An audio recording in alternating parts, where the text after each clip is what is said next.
Magandang araw. Itong pong programa nito ay hatid sa inyo ng Philippine Publishing House. Ang ating segment ay pinamagatang Journey Towards Eternity. Sa travel pa lamang, going to heaven pa yan na as we pass through Orion. Ang ganda mga kapatid.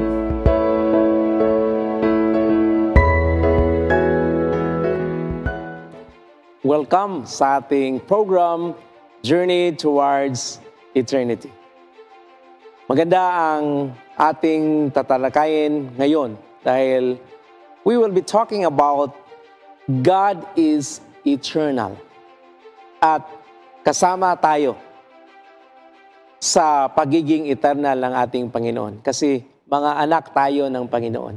At gusto ng Panginoon na tayo ay magkaroon ng buhay na walang hanggan. So itong programa ito ay pina-sponsoran ng Grace Force Ministry at ng Philippine Publishing House. Manalangin po tayo. Aming banal na Diyos, aming Ama, Panginoon, manahan ka sa aming buhay ngayon. Patawarin kami sa aming pagkukulang. Punuin kami, Panginoon, ng inyong pagmamahal. Hubugin mo kami, Panginoon, ng inyong pag-iibig. At ang inyong ligaya, inyong ibahagi sa bawat isa sa amin. Panginoon, bigyan mo kami ng sapat na katalinuhan upang aming maintindihan ang gusto niyong ibigay sa amin na mga pabalita. Salamat, Panginoon, sa inyong pakikinig sa aming dalangin. Ito'y aming hinihiling sa pangalan ni Jesus. Amen. May isang tao, ang kanyang pangalan ay si Tumuji Watanabe. Siya po ay nagkaroon ng mahabang buhay. He was born 1895. Ito po si Tumuji Watanabe, isang veterano na sundalo. Ang Isaiah 26 verse 4 nagsabi, "Trust in the Lord forever." Trust in the Lord. The Lord Himself is the rock eternal. Ang ganda ng sinasabi ni Prophet Isaiah, na ang ating Panginoon ay hanggang walang katapusan. He is eternal and He lives forever. Point number 1, God shares eternity to humanity. Ang ganda. Gusto ng Panginoon na tayo ay magkaroon ng mahabang buhay. Itong ating sermon, aking idinadalangin na magkaroon tayo ng mahabang buhay. 100 years old ang ating maangkin, 30 years younger. 1 John 5 verses 11 to 12. And this is the testimony God has given us, eternal life. And this life is in His Son. In verse 12, whoever has the Son has life. Whoever does not have the Son of God does not have life. Ang ganda. Whoever has the Son has life. May isang mayamang tao na namatay siya. At may isa siyang anak. Namatay din ang kanyang anak. Wala nang maging magmana sa kanilang property, sa kanilang kayamanan. Mayaman sila. Maraming pera, maraming mga real estate property. Marami silang, kung sa atin pa, kondo. Maraming negosyo. Wala nang nagmamana. So, ang ginawa ng gobyerno, pinag-auction kasi may will and testament na pina-auction, sabi niya, pina-auction niya, no? At yun, bilhin nila yung kondo, lahat-lahat. So, marami talagang dumalo sa auction. Kasi nag-isip na sila na, yung kondo na kanilang na sa kanila, na sila yung may-ari, edi na lang yun. Mura na lang yun. Diba? Yung negosyo nila, parang kalahati ang discount. Yun ang daming tao. Marami nang gustong bumili. Sabi ng auctioneer, wala pang pwedeng makapagbili. Wala pa. Ang mga talaga, kasi may mga pictures sa condo, may mga pictures sa mga negosyo, may mga pictures kasi may ari sila ng hotel. Ito. Yung magkano yung income, ito. At saka magkano yung price, nandun. Talagang kuhang-kuha ko ito. Itong farm na 100 hectares, bilhin ko to. Itong plantation na ito, ang yaman talaga ng tao, ng pamilya, saka wala nang maging mana. Wala nang magmamana. So, yun. Ang mga tao talaga, ito, yung sasakyan na sports car, yung mamahalin, ito. Bit na nila. Ito yung, kasi nakapicture lahat. At saka yung mansion, ang laki talaga. 5-story na mansion. Malaki. Yun. Na sila, kukuha na sila. Sabi ng auctioneer, before I'm going to dispose all the properties, uunahin ko itong pinakamura. Yung mga tao talaga naghanda na ng 1 million, 2 million, 3 million, 20 million, 30 million dollars. At saka ito yung pinakamura, picture ng kanyang anak. Picture lang ng kanyang anak. $1,000. Talagang hindi ulang magbili sa picture. Sabi ng auctioneer. Sige, na lang, from $1,000 to $500. Wala talaga. Sige, 100 na lang. Parang wala pa rin. Sabi ng auctioneer, 50 na lang, $50 na lang. Pag may magbili nito, simula na ng auction natin. Yung isang binata na yung pera niya, sakto-sakto lang talaga, nagpunta lang siya doon, bago siyang graduate, $50.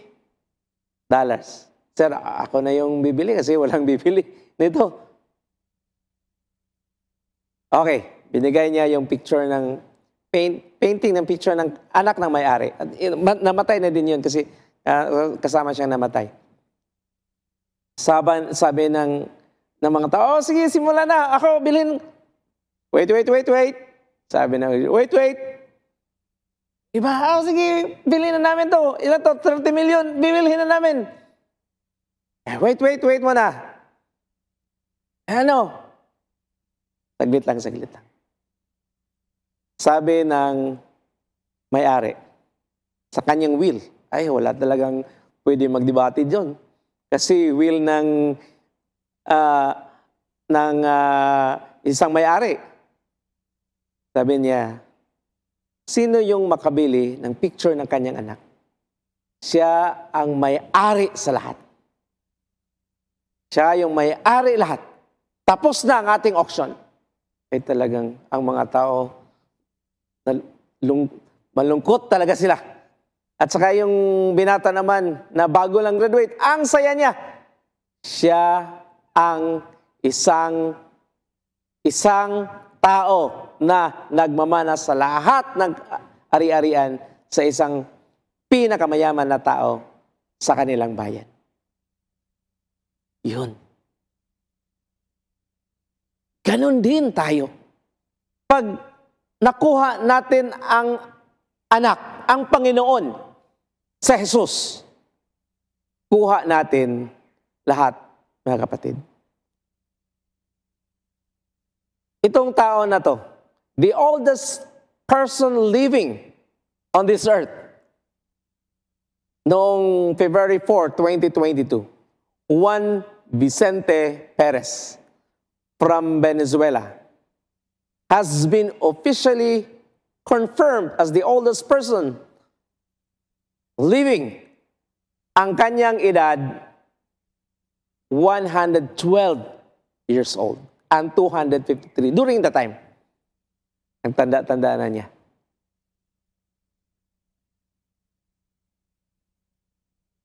The best gift from God is life. Tingnan mo, siya yung pinakamataas na tao sa buong mundo. At during that time, ito yung maliit na to na naka-Amerikana, siya yung pinaka-short na tao sa buong mundo. In Ecclesiastes 3 verse 14, nagsabi, I know that whatsoever God does, it shall be forever. Ang ganda. We are designed by God to live forever. Dinisenyo tayo ng Panginoon na mabuhay na walang hanggan. Yun ang gusto sana ng Panginoon. Ngunit, sin entered this world. At tayong lahat ay mamamatay. However, we still have the hope. Point number 2, God shares the secret of having an abundant life. However, we fail to achieve eternal life because of sin. Sin entered the world through Adam and Eve. However, God shares the secret of living an abundant life. In John 10 verse 10, ito yung nagsabi, I have come that they might have life and have it more abundantly. Ang ganda ng Panginoon, mga kapatid. I come to give you life. Gusto ng Panginoon na tayo po ay magkaroon ng mahabang buhay. Number 1, anong gusto ng Panginoon sa atin? We will have eternal life. Buhay na walang hanggan. Buhay na walang dungis ng kasalanan. But because sin entered into the world, tayo ay naging makasalanan. And we are doomed to death. However, even with this, we still have the hope. May pag-asa tayo, mga kapatid, because Jesus came to give us life and life more abundantly. Ang tanong, is health a matter of chance or choice? Is it a choice? Na parang dice lang na, ito, pag number mo, ikaw na yung pinaka-malaking number, patay ka na. Itong number mo, number of death, patay ka na. Hindi, mga kapatid. Do you not know that your bodies are temples of the Holy Spirit, who is in you, whom you have received from God? You are not your own, you are bought at a price. Therefore, honor God with your bodies. We are bought by the blood of Jesus. God owned us twice. First, during creation, when He created us, and Satan sneaked into this world and, brought sin and suffering. and then and conquered the world and conquered us. And Jesus came once again and died at the cross. Mga kapatid, yun ang gusto ng Panginoon. Buhay na walang hanggan. Buhay na magkaroon tayo ng mataas na buhay. Long life.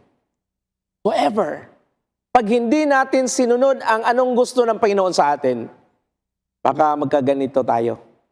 Magka-heart attack. Or stroke. May mga tao na natulog lang. Pagising nila sa umaga, patay na sila. Ha? Pagising na, patay na ako. Kasi during, sabi nila yung may mga nightmares, may mga anong iniisip nila during the night, may mga dreams sila na nakakatakot talaga. Nightmares. Nag-heart attack, namatay. Pagising nila, patay na sila. Sabi niyong mga kapatid na during the service ng patay, paano yung mga pastor, nagpatay na, nagising pa? Oo, ano ko yan, joke lang yan na, talaga, patay na. Patay na talaga. Wala na. Hindi na nakagising. Yun. Hindi na nakagising. So, Adam, siya po ay nagkaroon ng 930 years na buhay. Si Methuselah yung pinakamataas. Dahil ang kinakain nila, mga tanim. Mga vegetables, plant-based diet. However, during the time of Noah, na wala nang mga tanim, kasi yung flood ay namatay lahat yung mga tanim. So, ang sabi ng Panginoon, say to the Israelites, of all the animals that live on earth or on land, these are the ones you may eat. You may eat any animal that has a divided hoof and that chose the cud. Yun ang sinabi ng Panginoon. After the flood, doon nagsimula ang pagkain ng mga meat o karne. Doon na nagsimula. But before that, wala talaga. At yung buhay nila, nakakuha sila ng 950 years. Because wala na silang makain, mga kapatid. God permitted people to eat meat. Pero, yung clean meat lang. Ano yung clean meat? Yung those animals who have divided hoof and that chose the cud. The cod. So, these are some that only chew the cud or only have a divided hoof, but you must not eat them. Dapat yung dalawa talaga makita. The camel, though it chose the cud, does not have a divided hoof. It is ceremonially unclean for you. They are unclean. Dapat yung dalawa talaga makita. So, simula ngayon, wala nang fried na camel. Wala nang grilled camel. Ay, madali lang yun, Pastor, kasi hindi kami kumain ng mga camels. Ay, hindi kami kumain. Walang problema yon. Ito yung problema. And the pig, though it has a divided hoof and does not chew the cud, it is unclean for you. It has divided hoof, but does not. Anong sinasabi? Dalawa talaga. Yung ipakain sa Panginoon, dalawa yung makita. Chose the cud, divided with divided hoof. Eh ngayon, sa baboy.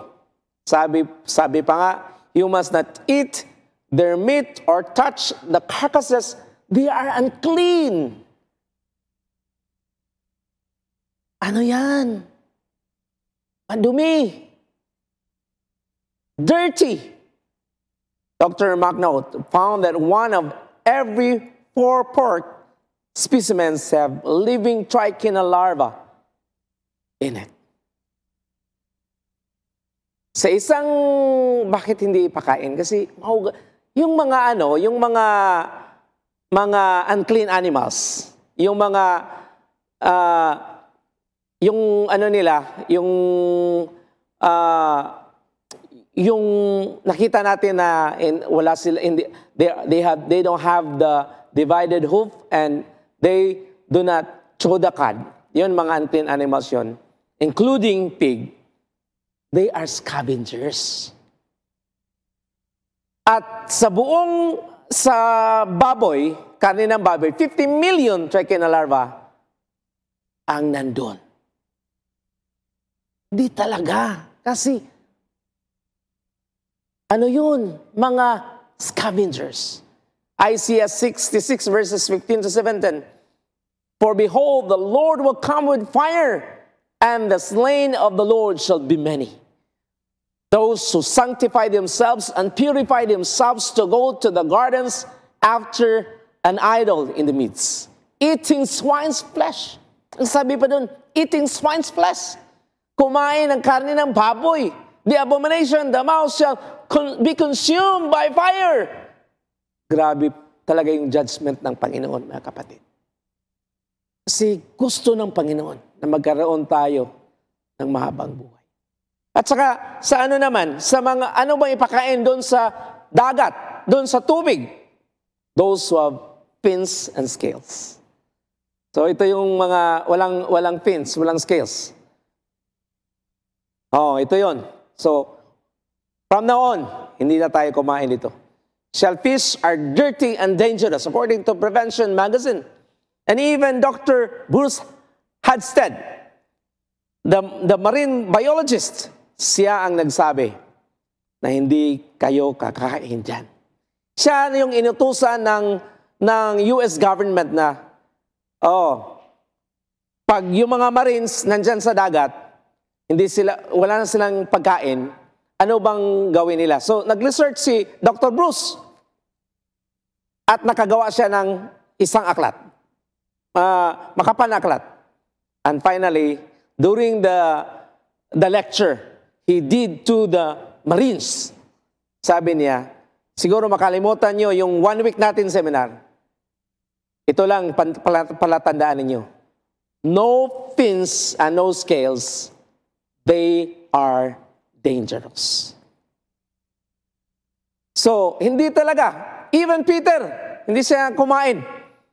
No, sabi na, pwede na ipakain ng pastor. Sa Acts 10, pwede na ipakain. Kasi ang Panginoon namatay namatay lang ang Panginoon para makain natin ng baboy? Makain natin yung mga unclean meat? No. He died for all of us to be saved. Ang ganda, mga kapatid. About the birds, yung mga vultures, hindi yan. Yung mga vultures, hindi yan ipakain ng ating Panginoon, mga kapatid. So be careful. Listen to God's voice. Dear friend, I pray that you may enjoy good health and that all may go well with you, even as your soul is getting along well. Gusto ng Panginoon that we will prosper and be in good health. God shares the secret of a triumphant life. Mga kapatid, sa ating lahat, ating sundan ang sinabi ng Panginoon. Pag ating sundin ang sinabi ng Panginoon, tayo po ay maging maligaya. Tayo po ay maging magtagumpay dito sa mundo at lalo tigit sa langit na bayan. Na tayo po ay makaranas ng mahabang buhay. Hindi tayo mamatay. Ngunit magkaroon tayo ng mahabang buhay. Manalangin tayo. Amang banal, purihin ka, sambahin ang pangalan. Hubugin mo kami, Panginoon, ng inyong pagmamahal at pag-ibig. Aming dalangin, Panginoon, na ikaw ay gagabay sa amin. Magbigay sa amin, Panginoon, ng tagumpay, katalinuhan at kaligayahan. Sa pangalan ni Jesus. Amen.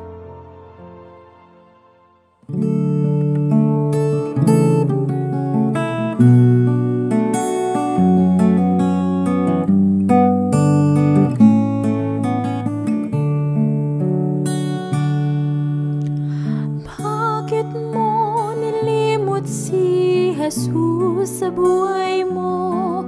Dahil ba sa alok ng mundong ito?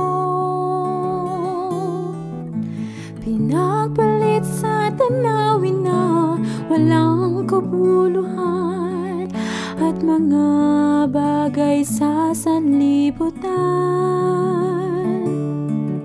Tuwing taktang pulong si Jesus ay naghahanap, laging nagtatanong, saan ka na, anak?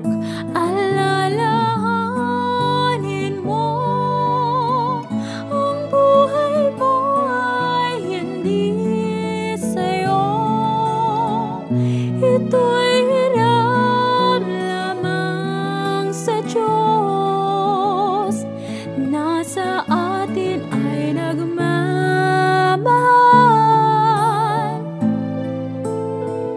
Pakaingatan mo, nalalabing panahon sa buhay mo. Maglingkod na at magbalik, siya'y naghihintay sa'yo.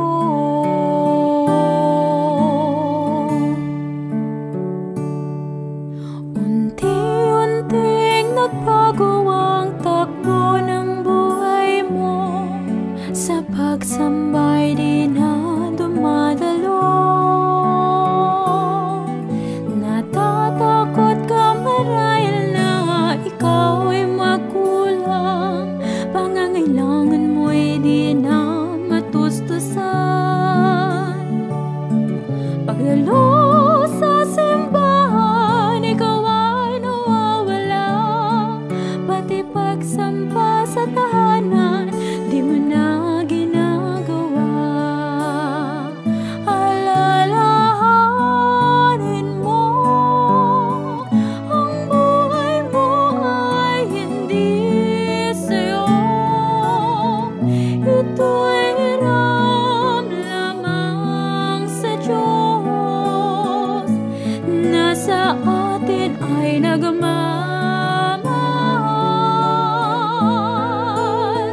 Pakaingatan mo, nalalabing panahon sa buhay mo.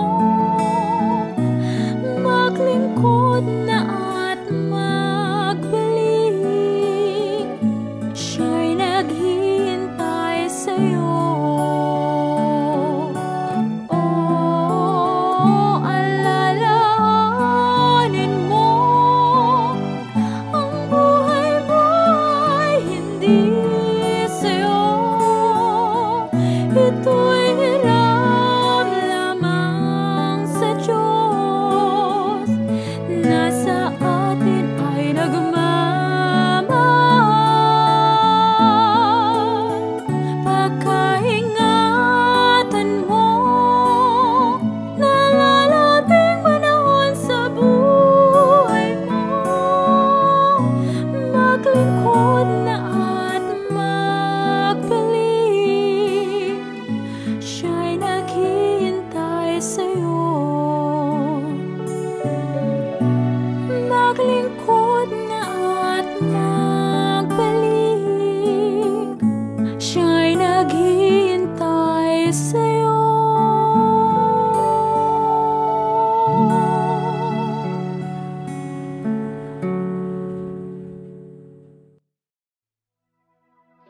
I am a messenger. I will go. As we commit to go house to house, person to person for Jesus, here are new books for 2022 that can go with you. Discrimination, intolerance, hatred, These happen when people do not know the value of each member of the human family from an early age. Teach children how to love beyond differences in children around the world, now with a coloring book. Read them and rhyme, dialogues and mental images, easy and enjoyable reading. Rekindle children's love for reading with all original paintings and our retelling of well-loved stories from the Bible with My Bible Treasures. Who is the Holy Spirit? Why is He a gift? Read this devotional book by Sister Ellen G. White, alone or with your family, and ye shall receive power. Make young people's faith trending. Recall God's faithfulness and blessings with this daily devotional book for the youth by the Northeast Luzon Adventist College. #Promises of Hope. Affections, reconciliations, attachments, missions, collaborations, devotions. This year, let's invite more people to make meaningful connections with others and with God. Health and home for every home. For every home, health and home. More exciting new products are coming. I am a messenger. I will go. I will go. I will go. I will go. I will go. I will go. This year, your Philippine Publishing House joins your commitment.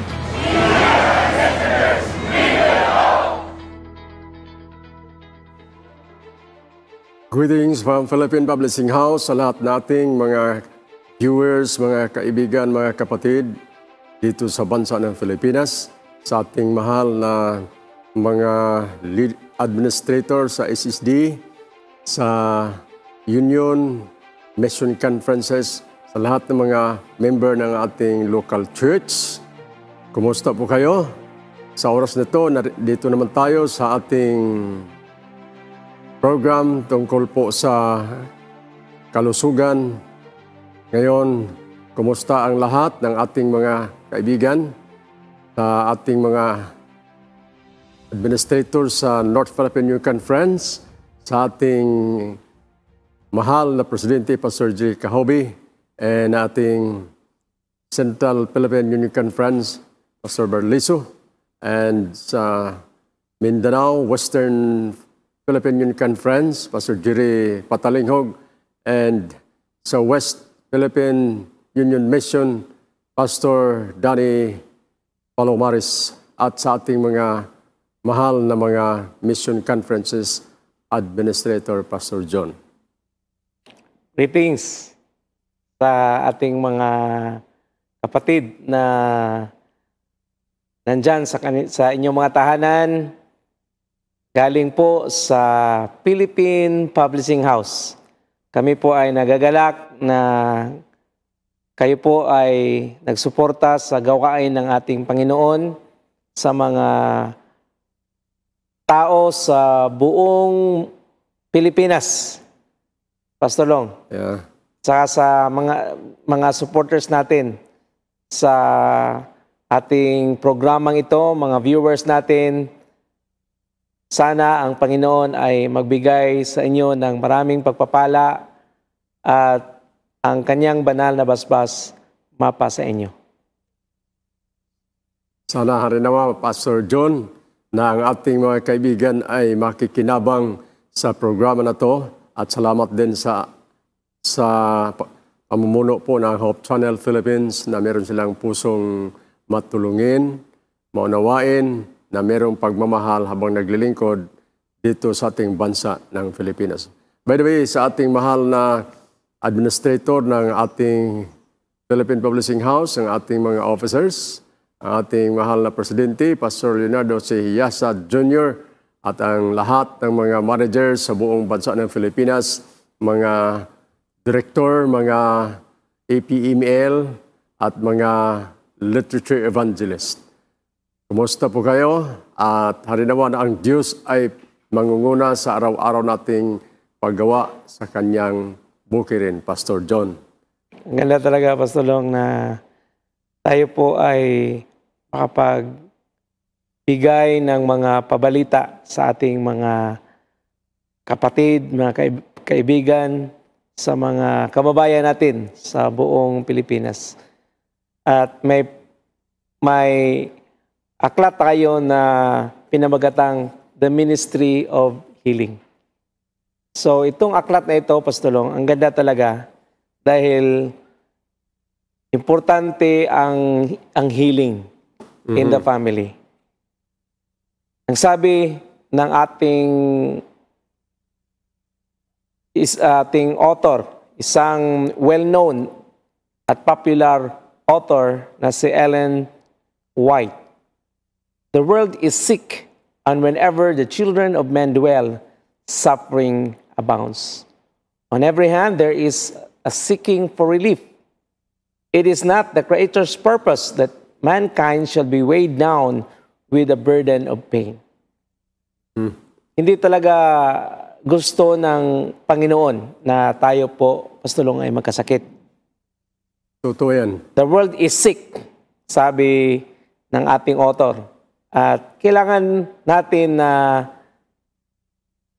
malaman ano po ang ating gawin upang tayo ay magkaroon ng kompletong kagalingan. Okay. So ito po, Pastolong, itong Ministry of Healing. So, ibig sabihin ito ay holistic ang approach dito, Pastor John. Yes po. Hindi lang po sa healing sa physical, sa emotion, kundi spiritually makatulong sa bawat pamilya, bawat tao na magkaroon ng manual na ito, Ministry of Healing. So, ibig sabihin, Pastor John, itong aklat na to ay siyang magministeryo sa tahanan ko at tahanan mo. Tama sa yun. ang lahat ng ating mga viewers, pag magkaroon ng ganito, malaking tulong sa buhay nila at sa kanilang pamilya. At saka dito, Pastolong, sa mga pages na ito, ang ganda talaga. May mga sections. Actually, ang chapter nito, there are 43 chapters. Okay? At mayroong 8 section. Yes, yung tinawag na the true medical missionary. At work of the physician. Yeah, okay. Then medical missionaries and their work. The care of the sick. At saka elaborate din ang isang section na health principles. Okay, not only sa labas but primarily sa tahanan, the home. Yeah. Then we need to have essential knowledge. Okay, not only the need of the victim, but of course, sa workers, kung ano ang nararapat kong gawin, paano ako tutulong sa ibang tao. Ang ganda dito, Pastorong, kasi turuan tayo, ano po ang ating gawin to prevent the diseases na umatake sa atin. Okay. May isang author nagsabi siya na an ounce of prevention is worth a ton of cure. Okay. So mas maganda, Pastolong, na i-prevent natin kaysa i-cure natin. Ayan. Kasi pag i-cure natin, hindi pa sigurado kung Gumaling. gagaling ba Oo. o hindi. At saka mag-involve yan ng not only money, but involve yan ng ibang tao. Kasi hingi ka ng tulong, hingi ka ng support, dadalawin ka. So, tama yung sinabi mo na mas maganda yung depensa muna tayo. At saka maganda talaga na bawat tahanan magkaroon nito. Okay. Kasi may may knowledge tayo, anong gawin natin?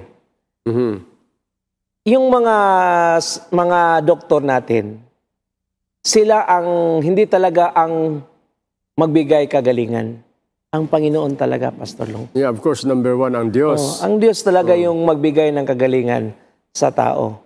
So ito pong first section na ito po ang magbigay sa atin ng gabay upang ating makita ano ang pamaraan ng ating Panginoon sa paggaling ng tao. At saka kailangan talaga, Pastor Long, ng pananampalataya. Mhm. Kasi sa buhay natin, ako nagkasakit ako. Mga siguro 3 na doktor na na pinuntahan ko. Okay. Hindi gumaling. Pero yung mga doktor na yon nagbibigay ng may konti na pamaraan for healing, may konti percentage na nahila ko sa kanila at may isa din na malaki yung percentage nila. Pero overall, makita talaga natin sa aking sarili, Pastor Long, na grabe talaga yung Panginoon. Okay. Yung mga matinding mga sakit, ang Panginoon talaga, siya yung magdala sa atin, sa doktor, from one doctor to another, na yung mga matindi na sakit ha. Hindi naman yung mga lang na sakit. Pero matindi na mga sakit na siya, ang Panginoon talaga ay magdala sa atin ng mga doktor na makatulong sa atin upang tayo po ay gumaling. So binanggit mo, Pastor John, na yung mga doktor ay ginagamit po yon. Pero ang nakikita ko dito sa manual na to, malaki po ang tulong kapag maunawaan mo na magkaroon ka ng tiwala sa Diyos. Yes. Kasi kung mayroon kang tiwala sa Diyos, susunod ka kung anong sasabihin. Tama Diba? yun. Oo. So, hindi lang hanggang doon, Pastor John, pag magkaroon ka ng ganito na mga manual, ay tuturuan kayo paano rin na niligtas ka. Sabi mo, 3 doktor ang nag-ano sa'yo. Niligtas ka ngayon. Ngayon, dito ka naman ngayon to serve others. Yun. So, that's why meron tayong programa ganito upang ibahagi natin sa iba na malaki factors yung meron tayong tiwala sa Diyos, Pastor May John. topic, Pastor Long, na touch of faith. Wow. Na pag mo talaga, pag pinag-pray mo sa Panginoon na nandyan ang healing. Sa akin, Pastor Long, gapang talaga ako. Iyak talaga ako sa Panginoon. Panginoon, kasama na din yung gamot na nakatulong sa akin. Okay. Pero number 1 talaga yung Panginoon ang nagbigay healing. So, dito sa Ministry of Healing, tayo ay mabigyan ng sapat na kaalaman na ang kagalingan ay nagsimula sa Panginoon, ay nagtapos din sa Panginoon. Okay. So, maganda yung inabanggit mo, Pastor John. Kasi tayo naman, propidad tayo ng Diyos. Tama. May mga sitwasyon na minsan pinintulot ni Lord John upang iparana sa akin kung paano ako i-process ng Diyos na yung ginawa ko ay outside na sa kanyang will. Tama So, yan. mayroon talagang nais ng Diyos na susunod ako. Kasi kung hindi ako susunod, ako pa rin ang magtiis sa bandang huli. Sa resulta, sa ginawa ko na hindi ayon sa nais ni Lord sa aking lifestyle. Tama yun. At maraming beses, Pastor Long, na yung mga sakit natin, dahil din sa, hindi naman tayo, hindi naman tayo matigas ang ulo, pero hindi natin namalayan na yung ginawa natin, yung habit natin, ay hindi talaga sang-ayon sa Panginoon. Oh, so, yun, tayo na, tama nga.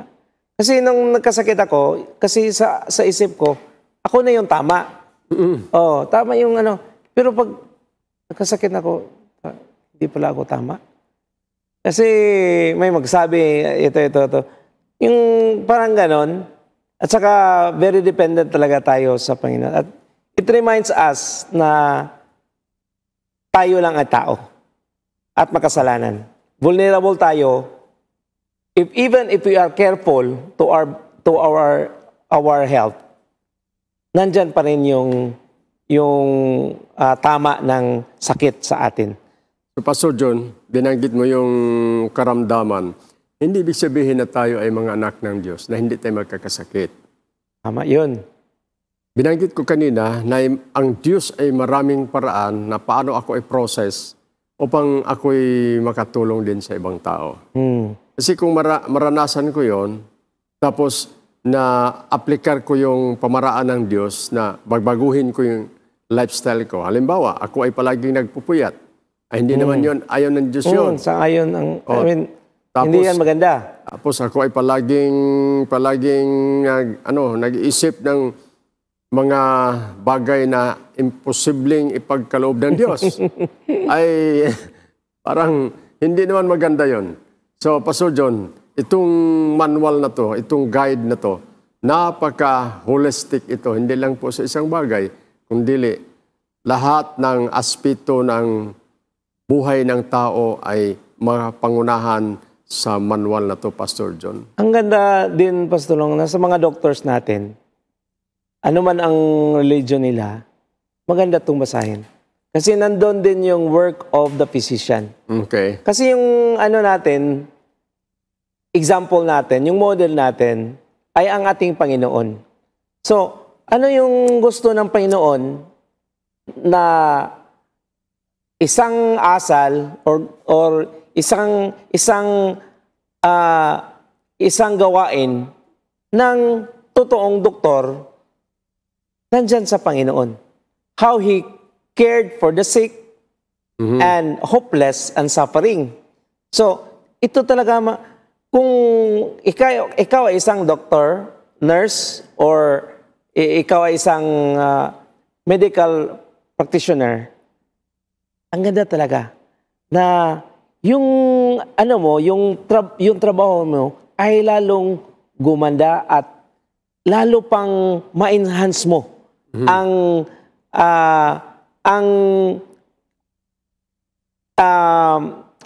serbisyo mo sa mga tao, ang paglilingkod mo. Okay. Service. Yon, service. Binanggit sa mga mo, Pastor John, yung paglilingkod sa kapwa-tao. Now, ang sanlibutan, pag sila ay nagministeryo sa mga may karamdaman, iba yon. Walang panalangin. Ang advantage po dito sa ministry of healing, pag mayroong mga karamdaman na talagang yung iba ay lubhang mabigat na karamdaman, ang kagandahan dito, abang tayo ay nagministeryo, ay pinag-pray natin sila. At inaakay sa pamagitan ng pagsabi na mahal ka ng Diyos at ito po ang nais niya na gagawin natin. So, yun po, ituturo dito na hindi lang po sa prayer but meron pong use of natural remedy. So, yun ang kagandahan dito, how to cure the sick. So, Pastor John, kung ang karamihan na mga tao ngayon ay mayroong mga challenges sa buhay at sa pamilya, lalo na kapag ang lifestyle ay hindi na po sang-ayon sa nais ni Lord, ay yun, problema po yun. Kaya Tama yun. At saka nakita natin, Pastor Long, na pag ating binabasa ito, marami yung mga principles na kung saan tayo ay nalilito sa buhay. Pero pag naintindihan natin na we are saved to serve. Praise the Lord. May may lakas ng loob na dapat mabuhay ako, dapat gumaling ako kasi may gagawin pa ako. May mission pa. May mission pa. Ang ganda, no? Kasi yung healing, Pastor Long, hindi yan sa hindi yan isang faktor lang na doktor, gamot. Hindi yan. Kasama na yung sarili mo. Na pag ang sarili mo, may lakas ng loob ka, positive yung utak mo, positive ang galaw ng katawan mo, yung reaction sa mga gamot ay maganda din, positive din. Yeah. So, mas madali yung healing. Ito dito. At saka, pag binasa natin ito, daming mga principles doon. Na talagang, instead na yung healing natin hanggang 1 month, ay nabawasan na ng isang linggo o 2 linggo dahil may knowledge tayo dito. At most of all, dito Pastor Long, may mga health principles na kung saan tayo po ay makaiwas sa mga sakit na parang tinawag yun na critical na mga sakit. So, binanggit mo, Pastor John, na itong mga prinsipyo na nakalaan dito sa aklat na to ay malaking tulong sa ating mga viewers na magkaroon ng ganito. Tama yun. So, hindi lang po doon sa mga prinsipyo, kundi hanggang doon sa tahanan. Na ang tahanan natin, ibig sabihin, kasali ng ating mga membro sa pamilya na sila ay matulungan paano mamimili ng pagkain na ibig sabihin, hindi po siya medicinal but nutritional po para sa ating membro ng ating tahanan. So yun po, Pastor John, na at least balance yung preparation, yung pagkain lahat, nariyan po. May mga tao din na Pastor Long na negative sa pagbabasa. Kasi ito, 479 pages to. So, ang kapal. Pero, pag masahin na tayo na magbasa, lalong bibilis ang pagbasa natin. At saka nakita ko, Pastor Long, yung mga tao na nagbabasa, ang buhay nila, ang bilis ng lalago ang buhay nila. Yun ang na-observe ko. Yung mga bayan naman na yung mga tao ay nagbabasa talaga, develop ang kanilang country. So, sa atin din, encourage natin sa ating mga kababayan na magbasa talaga tayo. At saka yung simula lang yun na bagal yung basa natin, pero pag nasanay na tayo magbasa araw-araw, bilis na lang yung pagbasa natin kasi may stock knowledge na tayo Pagbasa, ito. May stock knowledge na tayo. Diba? So, ang manual na to nagsabi rin na, ang sabi niya, danger and speculative knowledge. Nais ng author dito na yung knowledge ba na galing sa source talaga ng may-ari sa mundo na naglikha sa atin. Kung paano natin siya paglingkuran ayon sa prinsipyo na nais na nating gawin, yun po ang pinaka-essential na ating gawin para sa buhay natin at paglingkuran natin ang ating kapwa-tao, Pastor John. At dito din, Pastor Long, tayo po ay binigyan ng isang gabay na ang ating tahanan ay maging masaya at lalong lalago pa. So for example, if you are a mother or a father, ito yung gawin mo dito sa chapter 28, 29 hanggang sa 34. Anong gawin mo sa anak mo, your child, na ma-develop siya and he will be prepared for the future ahead of him. Okay, I mean for the future, okay? For the work ahead of him. And ito pa, education. So, tamang edukasyon sa ating mga kabataan, especially on how to take care of our body. Importante yon, Pastor Long. Yeah. So, nabanggit mo yan, Pastor John, kasi kung ang isang tao maunawaan niyang laws of health, natural laws of health, malaking tulong po yun sa kanya na mapalayo sa karamdaman, Pastor John. At saka, ang nakagandahan dito, Pastor Long, yung mga bata natin, maturuan sila, sa maliit pa sila, anong dapat gawin sa buhay? Anong dapat alisin kung meron man? Yung mga meat eating, yung mga palaging kumain ng mga manok, mga fried chicken, mga junk foods. Junk foods. So, dito, kasi pag sa bata pa sila, pinipigilan natin sila na kumain ng hindi nutritious food, madali lang sa kanila. So yun ang kagandahan dito. Na Pastor John, itong good news na to, itong Ministry of Healing, ito po ang rekomendado at subok na po sa buong mundo at marami na pong merong ganito. Kaya kung ako sa ating mga viewers, Pastor John, kung ilan kayo sa tahanan nyo, kung 10 kayo, tag-isa kayong Ministry of Healing, kasi po hindi lahat ng panahon kayo ay magsama-sama. May panahon ang anak nyo mag-aral sa malayo, yung inyong mga anak ay mag-asawa, at least mayroon silang reference. Kaya itong aklat na to, ito ay home reference and school reference. So, ang ano dito, Pastor John, save money, save life. Yeah, if you save money, you save life, prepare for the future. So, itong aklat na ito, ang ganda talaga yung ano niya, yung texture niya, Pastor. At saka yung mga illustrations. So, madali mong maintindihan kasi may yung simple ang pagkasulat. Illustrated. At illustrated pa rin. Yung mga illustration niya ay tugma talaga sa anong sinasabi dito sa ating author. At ang ano niya, glossy yung paper niya, tsaka hardbound. Okay. At saka mura talaga, Pastor Long, para sa ating mga kapatid. No? Mga kapatid sa iglesia, sana kukuha kayo dito. Para may copy kayo, mabasa ninyo araw-araw, at may knowledge tayo on how to live a holy life.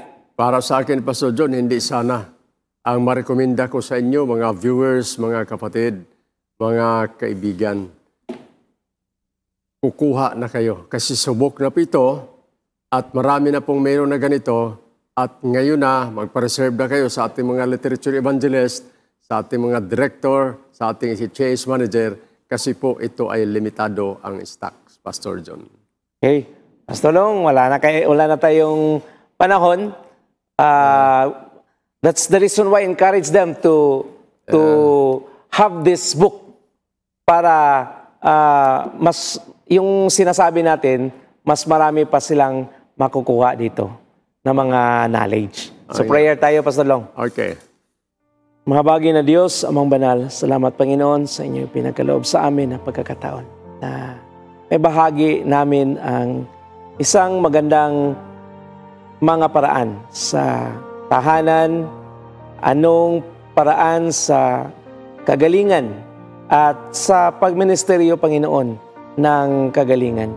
Ito pong Ministry of Healing, Panginoon, sana ay magbigay sa aming mga kababayan, sa aming mga kapatiran, ng isang ilaw sa aming tahanan upang kami po ay lalago at mabuting aming kalusugan at lalong humaba ang aming mga buhay. Amen. Salamat, Panginoon, sa inyong pagkikinig sa aming samot dalangin sa pangalan ni Jesus. Amen. Amen. Maraming salamat, Pastor John. Thank you sa panahon. Yes, Pastor Long. Sana po sa sunod ay marami mga viewers na hindi nila palampasin ito at kukuha sila ng marami mga aklat. At irregalo, Pastor John. Yo, maganda itong regalo. ministry sa billing. birthday, sa wedding, Yes, sa mga yes. magninong ka, Yes. pamangkin, mga apo. Kasi ito, lasting gift para sa ating mahal sa buhay. At saka pagkasulat, Pastor Long, ang ganda talaga. Simple at saka very, very inspiring yung sinasabi. For example, the home life is a training school from which parents and children are to be graduated in the higher school in the mansions of God. Wow. Tingnan mo, mansions of God. So, yun ang ultimate natin na goal natin. Mansion. Mansion. Langit na bayan. Hindi lang palas. Ano maganda? Palas o mansion? Ay, yun na. Yun na. Pag sabi mo anong gusto mo, yun ibigay sa Panginoon, mansion at saka palas. O pwede rest house. So, again, mga viewers, mga kaibigan, maraming salamat sa inyong pagsubaybay. We hope and I hope na sa ating regular na program ay hindi nyo palampasin at maraming ma-enjoy nyo sa program na ito. Thank you, Hope Channel Management. God bless. God bless.